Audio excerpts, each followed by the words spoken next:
একটি নতুন স্কুলে এসে এই ছেলেটিকে স্কুলের স্থানীয় গুন্ডারা বিরক্ত করতে শুরু করে, কিন্তু এটি তাদের সবচেয়ে বড় ভুল প্রমাণিত হয়, কারণ তারা বিন্দুমাত্র আঁচ করতে পারেনি যে তারা যার সাথে বিবাদে জড়াচ্ছে সেই ছেলেটিকে পুরনো স্কুল থেকে এই কারণে বের করে দেওয়া হয়েছিল, কারণ সেখানে সে বাকি ছাত্রদের মারধর করে তাদের জীবন দুর্বিষহ করে তুলেছিল। আসলে এইসব শুরু হয়েছিল সেই দিন যেদিন জিহান ক্লাসে ঝগড়া করে তার এক সহপাঠীকে নির্মমভাবে মারধর করেছিল এবং তার দাঁত, চোয়াল ও পাঁজরের হাড় ভেঙে দিয়েছিল। এই সমস্ত ঘটনা প্রিন্সিপালের সহনশীলতার বাইরে চলে গিয়েছিল এবং এই কারণে তিনি জিহানের বোন জিহাইকে স্কুলে ডেকে পাঠিয়েছিলেন। যেহেতু জিহান এবং জিহাইয়ের বাবা মা ছিলেন না, তাই জিহাই ছিল জিহানের অভিভাবক। প্রিন্সিপাল জিহাইকে জিহানের কুকীর্তি সম্পর্কে জানান এবং যেহেতু এই সমস্ত ঘটনা এক প্রকার খুনের চেষ্টার সমতুল্য ছিল, তাই তিনি জিহানকে আর তার স্কুলে রাখতে পারছিলেন না। তিনি জিহানকে এমন একটি স্কুলে পাঠানোর কথা বলেন যা ঠিক তার মতোই ছেলেদের জন্য তৈরি। ভাগ্যক্রমে পাশেই এমন একটি স্কুল ছিল যার নাম ছিল ডিহুন হাই। সেখানকার সব ছাত্রই ছিল বখাটে এবং তাদের মধ্যে কিছুতে অপরাধমূলক কর্মকাণ্ডও জড়িত ছিল। এমন একটি স্কুলের কথা শুনে জিহান বেশ খুশি হয়ে গিয়েছিল এবং রাতে বসে সে তার ল্যাপটপে সেই স্কুল সম্পর্কে খুঁজতে শুরু করে। তখনই সে জানতে পারে যে সেই স্কুলে কোনো নিয়ম ছিল না এবং সেখানে চুরি, বিনা কারণে মারামারি আর একজনের মাথা ফেটে যাওয়াটা ছিল খুব সাধারণ ঘটনা। কিছুদিন আগেও সেখানকার কিছু ছাত্র একটি কলেজ গ্রুপের উপর হামলা করেছিল, কিন্তু মিডিয়া ভয়ে সব মানুষকে এটাই জানিয়েছিল যে তারা সবাই নিজেদের মধ্যে মারামারি করছিল। তখনই জিহান আরও জানতে পারে যে ডিহুন হাই আসলে প্রথমে একটি জেল ছিল, যাকে পরে একটি স্কুলে রূপান্তরিত করা হয়েছিল, কিন্তু সেখানকার সব ছাত্র এখনও বখাটে ছিল।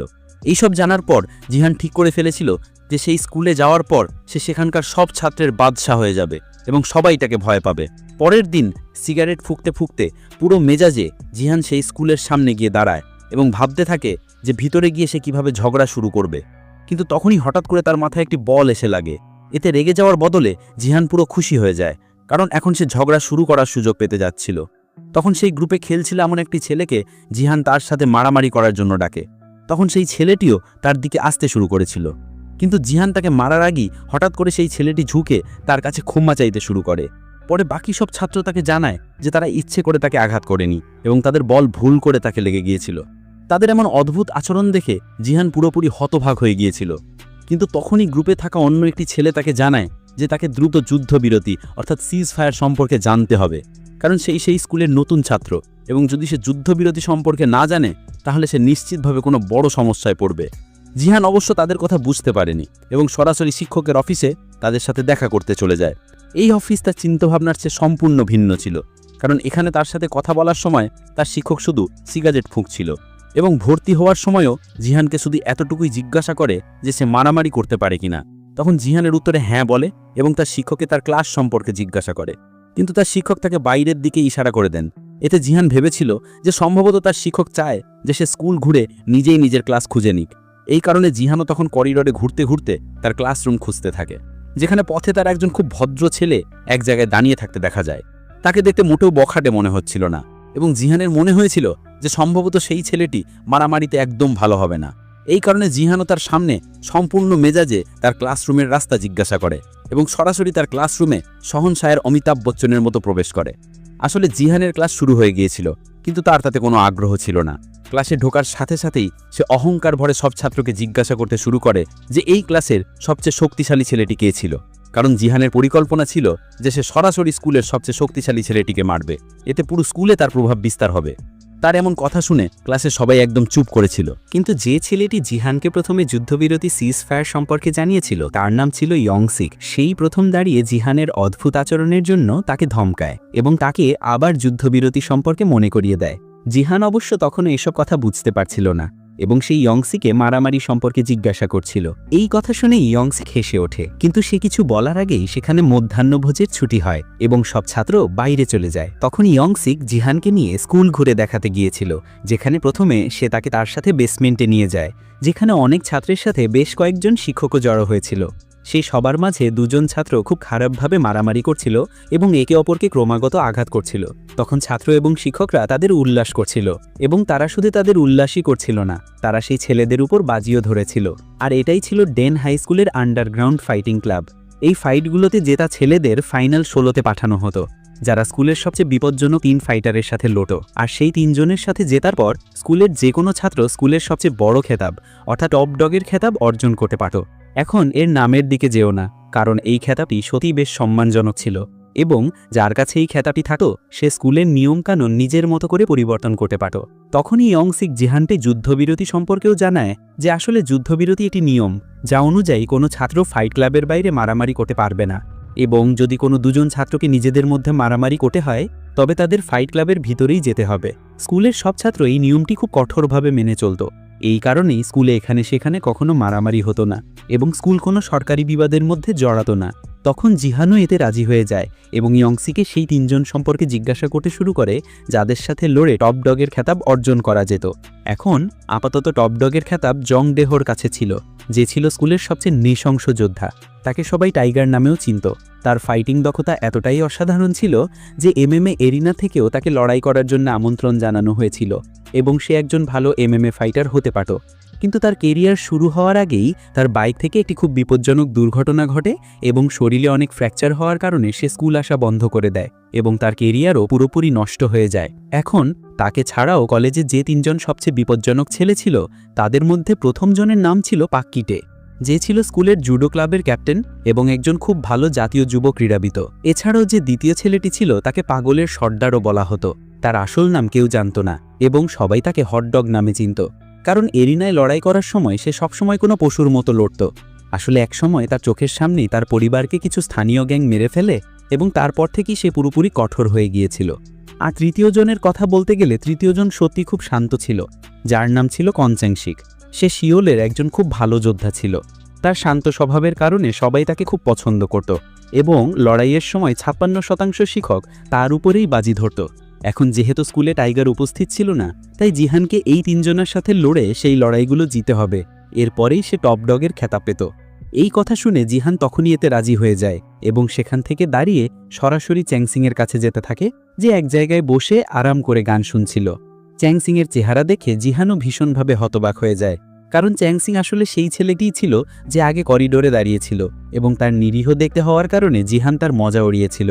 তাকে দেখার পর জিহান তখনই তাকে লড়াইয়ের জন্য চ্যালেঞ্জ করে, কিন্তু চ্যাংসিং তার চ্যালেঞ্জ গ্রহণ করে না। এমনিতেও যুদ্ধবিরতির কারণে এরিনার বাইরে লড়াই করা নিষেধ ছিল, আর এই কথা মনে করিয়ে দেওয়ার জন্য যখন চ্যাংসিংয়ের একজন লোক জিহানের সামনে আসে তখন জিহান রাগে তাকে ঘুষি মারে। এই সব দেখে চ্যাংসিংয়ের খুব রাগ হয়েছিল। তা সত্ত্বেও সে তখন কিছুই করে না এবং তার বাকি সব সঙ্গীদের জিহানকে মারতে বলে। এই দৃশ্য দেখে আমার সরকারি স্কুলের প্রথম দিনের কথা মনে পড়ে গেল, যেখানে যেতেই আমার মারামারি সরাসরি কম্পার্টমেন্টের ছাত্রদের সাথে হয়ে গিয়েছিল, এবং এটা হয়তো সরকারি বালক স্কুলের ছাত্ররা এর সাথে নিজেদের মেলাতেও পারবে। এখন আপনারা কি কখনো আপনাদের স্কুলে মারামারি করেছেন, এবং আপনারা কোন স্কুলে ছিলেন, মানে সরকারি নাকি বেসরকারি? এই সম্পর্কে মন্তব্য বিভাগে অবশ্যই জানাবেন। যাই হোক, চিংশিকের সব বন্ধু এসে এখন জিহানের সাথে মারামারি করতে শুরু করেছিল, এবং জিহানও তাদের খুব খারাপভাবে মারছিল। কিন্তু অনেকক্ষণ মারামারি করার পর সে খুব খারাপভাবে ক্লান্ত হয়ে পড়ে, এবং তখনই একজন ছেলে তার মাথার উপর পেছন থেকে বোতল মেরে তাকে অজ্ঞান করে দেয়। এরপর তারা তার প্যান্ট খুলে ফেলেছিল এবং তার ভিডিও বানাতে শুরু করে দেয়।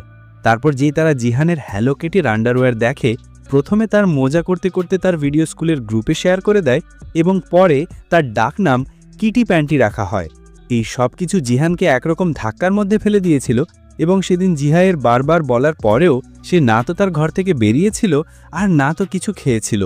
এখন প্রথম দিনেই নিজের হারানো সম্মান ফিরে পাওয়ার জন্য সে পরের দিন ইয়াংসিকের কাছে যায়, তাকে জানায় যে যদি চেংশিক তার সাথে একা মারামারি করতে রাজি হতো তাহলে সে নিশ্চিতভাবে চেংশিককে হারিয়ে দিত।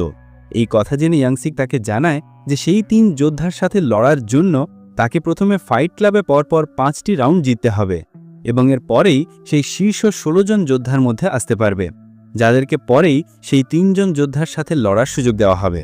এখন যেহেতু ফাইট ল্যাবে আর চেংশিকের লড়াইও হতে যাচ্ছিল, এই কারণে ইয়ংসিক জিহানকে তার সাথে ফাইট ল্যাবে নিয়ে যায়, যেখানে চেংশিক খুব শান্তভাবে তার প্রতিপক্ষের আক্রমণ থেকে বাঁচতে বাঁচতে পরে তাকে মারছিল। তার এই ধরনের কার্যকলাপ দেখার পর জিহানের তার সাথে লড়াই করার আরও বেশি ইচ্ছা হতে থাকে, এবং সেই রাতে তার বিছানায় শুয়ে ঠিক করে যে সে যে কোনো মূল্যে তার স্কুলের টপ ডগ হয়ে থাকবে। এই কারণে সে পরের দিনই ফাইট ল্যাবে গিয়ে নিজের নামও লেখায়, এবং সেখানে আজ তার লড়াই তার দ্বিগুণ বড় একজন ছেলের সাথে হতে যাচ্ছিল।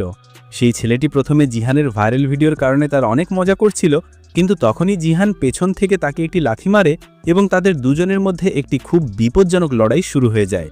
শুরুতে জিহানের সেই ছেলেটির সাথে লড়াই করতে বেশ অসুবিধা হচ্ছিল, কিন্তু জিহান হার মানে না এবং সেই ছেলেটিকে অনেকক্ষণ ধরে মারার পর সে শেষ পর্যন্ত তাকে একটি হেডবাট মারে এবং সেই ছেলেটিকে হারিয়ে তার প্রথম ফাইট জিতে যায়। এরপর সে অনেকদিন ধরে শুধু ট্রেনিং করতে থাকে যাতে সে তার বাকি 4টি ফাইটও পরপর জিততে পারে এবং অবশেষে সেই 16 জন যোদ্ধার মধ্যে অন্তর্ভুক্ত হতে পারে যারা সেই 3 জন যোদ্ধার সাথে লড়াই করতে যাচ্ছিল। এখন পরবর্তীতে সে খুব সহজেই তার বাকি 4টি ম্যাচও জিতে যায়। এই তো সে নিজে তো খুব খুশি হয়েছিলই, কিন্তু তার চেয়ে বেশি খুশি হয়েছিল ইয়াংসিক, কারণ সে তার সব টাকা জিহানের ওপর বাজি ধরত এবং জিহানের কারণে এখন তার অ্যাকাউন্টে অনেক টাকা জমা হয়েছিল। কিন্তু জিহানের পরপর এতগুলো লড়াই জেতার কারণে তার শিক্ষক তার উপর মোটেই খুশি ছিলেন না, কারণ তিনি সবসময় অন্য ছেলের উপর টাকা লাগাতেন এবং জিহানের ক্রমাগত জেতার কারণে তার অনেক লোকসান হয়ে গিয়েছিল। আর যেহেতু এখন সেই শিক্ষক জিহানের কাছ থেকে এই বিষয়টির প্রতিশোধ নিতে চেয়েছিলেন, এই কারণে তিনি জিহানের পরের লড়াই সরাসরি কিটের সাথে করিয়ে দেন, যে ছিল সেই 3 বিপজ্জনক যোদ্ধার তৃতীয় যোদ্ধা। ইয়াংসিক এই কথা জানার পর বেশ হতবাক হয়, কারণ জিহানের লড়াই কিটের সাথে এখন হওয়ার কথা ছিল না, কিন্তু সে কোথাও না কোথাও এটা বুঝে গিয়েছিল যে শিক্ষকই এই লড়াইয়ের মাঝে হস্তক্ষেপ করে লড়াইয়ের সময়সূচি পরিবর্তন করে দিয়েছেন। এখন কিটিও জিহানের লড়াই সম্পর্কে শুধু শুনেছিল এবং তার মজার নাম কিটি প্যান্টি সম্পর্কে জানত, কিন্তু তখন সে সরাসরি জিহানের কাছে গিয়ে তাকে পরের লড়াইয়ে সাবধানে থাকতে বলে এবং তার সামনে তার মজা করতে করতে সরাসরি বলে যে জিহান আর তার কোনো প্রতিদ্বন্দ্বিতাই নেই। কিন্তু জিহান যেমন তার বাকি শত্রুদের কথায় একেবারেই মনোযোগ দিত না, সে তখন কিটের কথাতেও একেবারেই মনোযোগ দেয় না এবং তাকে হেসে হেসে সরাসরি মধ্যমা আঙ্গুল দেখিয়ে সেখান থেকে তাড়িয়ে দেয়। এখন রাতে বাড়ি যাওয়ার পর জিহান জুডো সম্পর্কে খুঁজতে শুরু করে, কারণ কিটে স্কুল ক্লাবের জুডোর প্রধান ছিল এবং তার সাথে লড়াই করার জন্য জুডো সম্পর্কে বোঝা জিহানের জন্য বেশ জরুরি ছিল। তখন কোথাও না কোথাও জিহান বুঝতে পারে যে যদি লড়াইয়ের সময় কিটে তাকে ধরে ফেলে তাহলে তার জন্য খুব বড় বিপদ আসবে।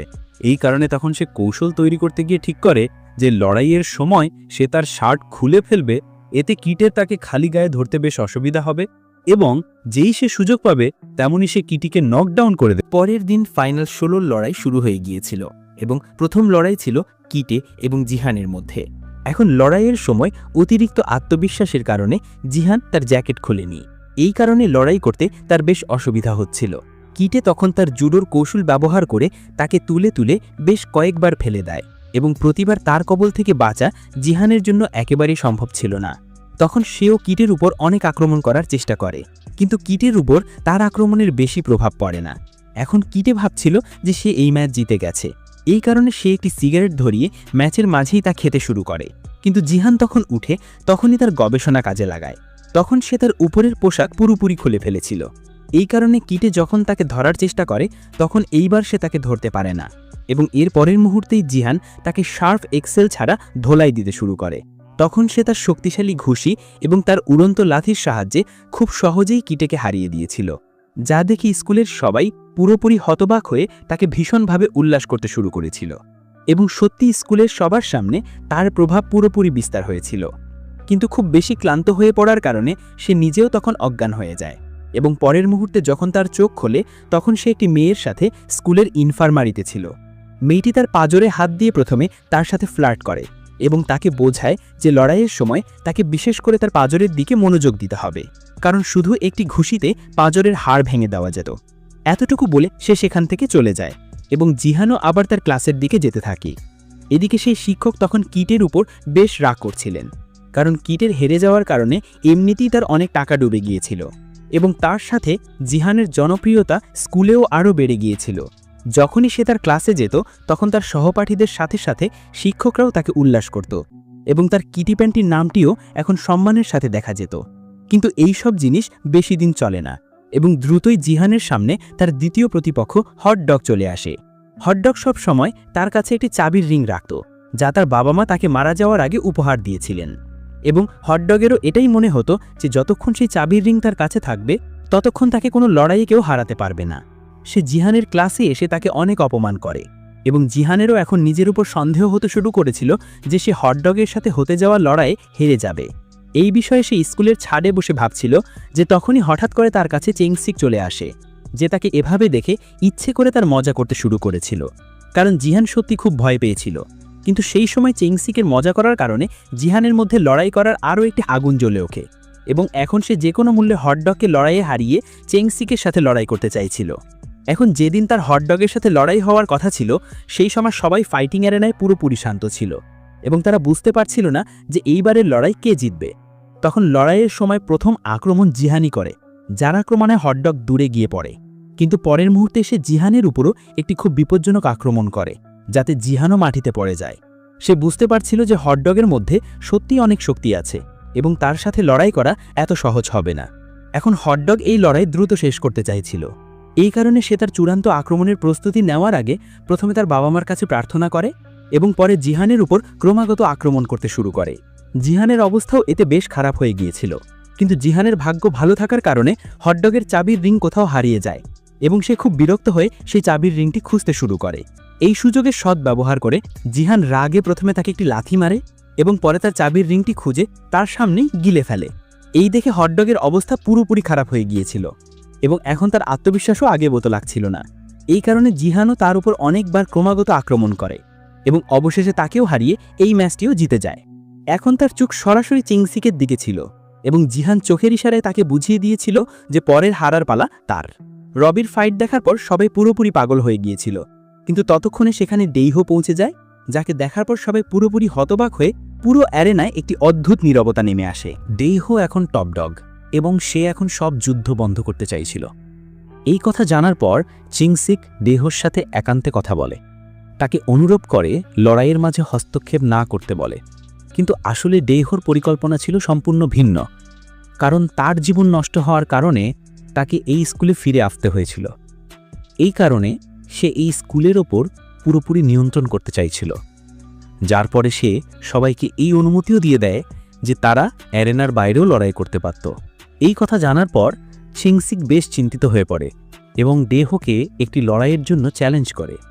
তখন ডেইহো তার চ্যালেঞ্জ গ্রহণ করে তাকে একা অ্যারেনায় নিয়ে যায়, যেখানে লড়াই করতে করতে সে চিংসিককে খুব খারাপভাবে মারে, কারণ টাইগার সত্যিই একজন খুব বিপজ্জনক এবং নৃশংস যোদ্ধা ছিল, যে তার প্রতিপক্ষের নিরাপত্তার কথা একেবারেই ভাবত না। ডেইহোর নৃশংসতা দেখে জিহানেরও আত্মারাম খাঁচাছাড়া হয়ে গিয়েছিল এবং চিংসিককে হারানোর পর ডেইহো সরাসরি ফাইট ক্লাব বন্ধ করে দিয়েছিল এবং ঘোষণা করে দিয়েছিল যে এখন যে কেউ যে কোনো জায়গায় লড়াই করতে পারে এবং তাদের ফাইট ক্লাবে আসার কোনো প্রয়োজন নেই। এখন এর পরের দিন থেকেই ডেইহো ধীরে ধীরে স্কুলকে নিজের দখলে নেওয়া শুরু করে দিয়েছিল, যেখানে প্রথমে সে গিয়ে হটডগকে মারে এবং পরে কিটেকেও, যার পরে পুরো স্কুলে তার মোকাবিলা করার সাহস কারও ছিল না। এতে এখন ডেইহোর গ্যাং ধীরে ধীরে বড় হতে থাকে এবং তখন ভয়ে অনিচ্ছা সত্ত্বেও ইয়াংসিককেও তার গ্যাংয়ে যোগ দিতে হয়। জিহানেরও তখন তার সাথে সরাসরি কথা বলার কোনো সাহস ছিল না এবং তখন প্রতিদিন সে শুধু তার ক্রমবর্ধমান সন্ত্রাস দেখছিল।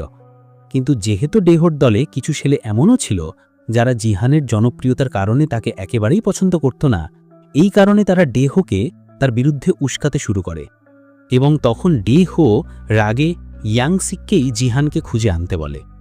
তখন ইয়াংসিক জিহানকে খোঁজার ভান করে, কিন্তু যেহেতু সে জিহানকে কোনো বিপদে ফেলতে চাইছিল না, এই কারণে চুপিসারে সে তার কাছে বাথরুমে গিয়ে তাকে ডেইহোর পরিকল্পনা সম্পর্কে জানিয়ে দেয় এবং তাকে পরের দিন থেকে স্কুলে না আসতে বলে, কারণ এমনটা হতে পারত যে ডেইহো হয়তো তাকে রাগে মেরেই ফেলত। কিন্তু তখনই হঠাৎ করে তাদের বাইরে থেকে ডেইহোর আওয়াজ শোনা যায় এবং তারা দুজন ভয়ে বাথরুমে লুকিয়ে পড়ে। যদিও ডেইহো তাদের দুজনের কথা শুনেছিল, কিন্তু তখন সে ইচ্ছে করে তাদের দুজনকে কিছুই বলে না এবং তার একজন লোক নিয়ে সেখান থেকে বাইরে চলে যায়। ইয়াংসিক এই সম্পর্কে আন্দাজ করতে পারেনি যে ডেইহো তার কথা শুনেছে। এই কারণে সে ডেইহোর কাছে গিয়ে ইয়াংসিক সম্পর্কে মিথ্যা কথা বলতে শুরু করে। এতে ডেইহো খুব বেশি রেগে যায়। এই কারণে সে তখনই একটি লাঠি তুলে ইয়াংসিকের উপর আঘাত করতে করতে তাকে মারতে শুরু করে এবং সে তাকে খুব খারাপভাবে ততক্ষণ মারতে থাকে যতক্ষণ না ইয়াংসিক অজ্ঞান হয়ে যায়। অন্যদিকে ইয়াংসিকের কথার কারণে জিহানও পুরোপুরি ভয় পেয়ে গিয়েছিল। এই কারণে সে পরের দিন থেকে স্কুলে না আসার সিদ্ধান্ত নেয়। কিন্তু তখনই হঠাৎ করে ছেংসিক দৌড়ে তার কাছে আসে এবং তাকে ইয়াংসিক সম্পর্কে জানায়। এই সম্পর্কে শোনার সাথে সাথেই জিহান তখনই দৌড়ে স্কুলে উপস্থিত ডেইহোর আস্তানায় পৌঁছে যায়, যেখানে ইয়াংসিক তখন আহত এবং বেহুশ অবস্থায় মাটিতে কাপড় ছাড়া পড়েছিল এবং তার অবস্থা দেখার পর জিহানের ডেইহোর উপর খুব বেশি রাগ হচ্ছিল। কিন্তু ততক্ষণে ডেইহো সেখানে নিজেই পৌঁছে জিহানের মজা করতে করতে তাকে পরের দিন দেখা করতে বলে। কিন্তু জিহানের তখন এতটাই ভয় লেগেছিল যে সে ডেহোকে কোনো উত্তরও দিতে পারেনি। যাই হোক, এরপর যখন সে রাতে তার বাড়িতে পৌঁছায় তখন তার বোন জিহা সেদিন পান করেছিল, কারণ সে তার ভবিষ্যৎ নিয়ে বেশ চিন্তিত ছিল। সে তার পরিবার সম্পর্কে কথা বলে এবং তখনই জানা যায় যে আসলে তাদের মায়ের মৃত্যুর পর তাদের বাবা তাদের দুজনকে এভাবেই ছেড়ে দিয়েছিলেন, কারণ কোথাও না কোথাও তিনিও ভীতু ছিলেন এবং তাদের দুজনকে লালন পালন করার সাহস তার মধ্যে ছিল না। এখন তার বোনের এই ধরনের কথা শোনার পর কোথাও না কোথাও জিহান এই কথা বুঝতে পেরেছিল যে তাকে সবসময় তার আপনজনের জন্য লড়াই করতে হবে, এবং এই জিনিসটিই তাকে পুরোপুরি সাহস দিয়ে ভরে তোলে। এবং পরের দিন সে ডেহোর সাথে লড়াই করার জন্য পৌঁছে যায়। কিন্তু ডেহো কোনো অবস্থাতেই তার সাথে একটি ন্যায্য লড়াই চাইছিল না। এই কারণে সে সেখানে তার অনেক গুন্ডাকেও জড়ো করে রেখেছিল, যারা জিহানের সেখানে আসার সাথে সাথেই তার উপর ঝাঁপিয়ে পড়েছিল। কিন্তু তখন জিহানও তাদের সাথে খুব খারাপভাবে লড়াই করে, কিন্তু সে বেশিক্ষণ ধরে সেই লোকগুলির সাথে লড়াই করতে পারে না এবং শেষ পর্যন্ত তারা তাকে কাবু করে খুব খারাপভাবে মারতে শুরু করে। কিন্তু তখন সেখানে ডেহোকে সাহায্য করার জন্য চেংসিক তার লোকজনকে নিয়ে এসেছিল এবং তার সাথে হটডগ ও তার গ্যাং এবং কিটে ও তার গ্যাংও উপস্থিত ছিল। তাদের দেখে জিহান তখনই উঠে দাঁড়ায় এবং ডেহোকে 1-on-1 ফাইটে চ্যালেঞ্জ করে। আর ততক্ষণে বাকি সবাই ডেহোর গ্যাংয়ের ওপর পুরোপুরি ঝাঁপিয়ে পড়েছিল এবং তারা ডেহোর গ্যাং সদস্যদের বেছে বেছে মারতে শুরু করে দিয়েছিল। তখন সুযোগ পেয়ে জিহানও ডেহোর ওপর বিপজ্জনক আক্রমণ করতে শুরু করে দিয়েছিল। কিন্তু ডেহোর সাথে লড়াই করতে করতে তার কোথাও না কোথাও মনে হতে থাকে যে ডেহো সত্যিই বেশ বিপজ্জনক এবং তার সাথে লড়াই করা একেবারেই সহজ নয়। তখন ডেহো তাকে 1-on-1 ফাইটের জন্য অ্যারেনাটিক যেতে বলে। এতে জিহানও রাজি হয়ে যায় এবং এখন তারা দুজন তখনই অ্যারেনায় গিয়ে লড়াই করতে শুরু করে দেয়। সেই লড়াইয়ের সময় কখনো জিহান ডেহোকে মারছিল এবং কখনো ডেহো জিহানকে। এখন যেহেতু ডেহোর গুন্ডাদের সাথে আগে লড়াই করার কারণে তার শক্তি পুরোপুরি শেষ হতে চলেছিল, এই কারণে পরের লড়াইয়ে জিহান হারতে শুরু করে এবং এখন ডেহো এত বেশি রেগে গিয়েছিল যে সে মেরে মেরে জিহানের খুব খারাপ অবস্থা করে দিয়েছিল এবং এখন সে তাকে শেষ পর্যন্ত মেরেই ফেলছিল। কিন্তু তখনই হঠাৎ করে জিহানের ইনফার্মারিতে দেখা হওয়া ছাত্রীর কথা মনে পড়ে এবং সে তখনই ডেহোর পাঁজরের ওপর আক্রমণ করে, যাতে একটি ঘুষিতেই ডেহোর পাঁজরের হাড় খারাপভাবে ভেঙে যায় এবং সে তখনই নকডাউন হয়ে যায়। এই দেখে চেংসিক এবং বাকি সবাই পুরোপুরি খুশি হয়ে যায় এবং যেহেতু জিহান এখন টপডগ হয়ে গিয়েছিল, এই কারণে সে ফাইট ক্লাবও আবার চালু করিয়ে দেয়, যার পরে আবার স্কুলের মধ্যে সব জিনিস আগের মতো স্বাভাবিক চলতে শুরু করে দিয়েছিল। এবং অবশেষে আজ সেই দিনটি আসে যখন চেংসিক এবং জিহানের লড়াই হওয়ার কথা ছিল। তখন সব ছাত্র সেই লড়াই দেখতে এসেছিল, কিন্তু যেই তারা লড়াই শুরু করতে যাবে তেমনই মুভি এখানেই শেষ হয়ে যায়। এখন আপনাদের কি মনে হয় যে তাদের দুজনের মধ্যে কে জিতেছিল? এই সম্পর্কে মন্তব্য বিভাগে অবশ্যই জানাবেন। বাকি নিজেদের স্কুল জীবনে বেশিরভাগ মানুষই মানানারি করেছে এবং যদি আপনাদের এমন কোনো ঘটনা থাকে তবে সে সম্পর্কেও মন্তব্য বিভাগে অবশ্যই জানাবেন। সাথে এটাও জানাবেন যে আপনাদের কি আমার ব্যাখ্যা পছন্দ হয়েছে, কারণ আমি আশা করি যে আপনাদের আমার ব্যাখ্যা পছন্দ হয়েছে। এই কারণে যদি ব্যাখ্যা পছন্দ হয়ে থাকে তাহলে চ্যানেলটি সাবস্ক্রাইব করবেন এবং বেল নোটিফিকেশনটি অলে নির্বাচন করবেন এবং ভিডিওটিও লাইক করবেন। আমি এমনই আরও মজার ব্যাখ্যামূলক ভিডিও নিয়ে আসতে থাকব। যাই হোক, ততদিন পর্যন্ত টাটা এবং গুড বাই।